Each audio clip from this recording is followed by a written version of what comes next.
Rachel, it's been several years since the Pirates have had quite the impactful weekend that they just had at the Scotford Tennis Center. Really hard-fought, close wins over Linfield and Lewis and Clark, who you knew are going to be the teams we're right in the thick of for conference tournament spots. Talk about what it meant to this team to pull out both victories. Man, everything. This weekend, honestly, it could have gone either direction on both days. And there was really no point in either match where I think either team felt like they could breathe easy.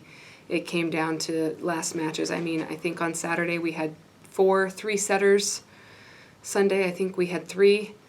And if not 3-setters, we had a lot of tie breaks. It was just close everywhere. And ultimately, this weekend actually didn't come down to who played better tennis. I think it came down to more specifically just who wanted it more and who competed better. And I'm grateful to say that that was us. But man, we're moving off this weekend feeling far from overconfident. I think we still are walking away from this weekend recognizing, man, like Linfield, I gotta give them credit because what they did really well is they scrapped and they defended really well against us.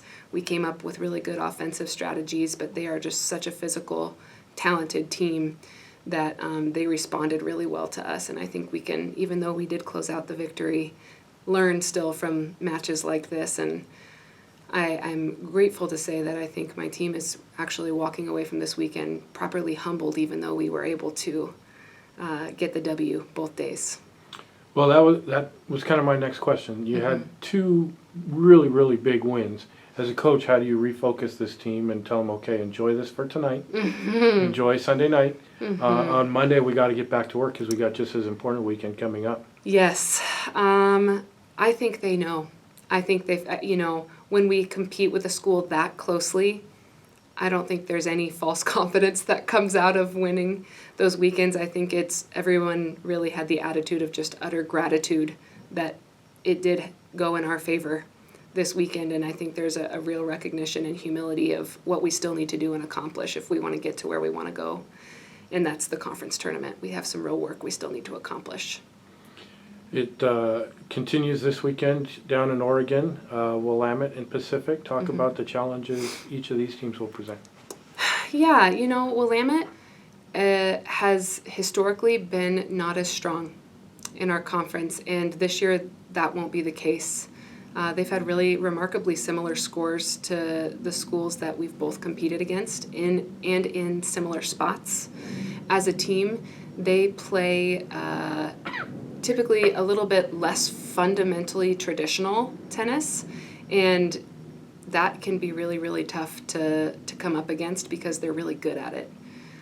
So, man, as we prepare for them specifically, we're going to be looking at some different shots and how to respond to those shots, how to strategize, creating a good point around those specific tools that we know they have on that team.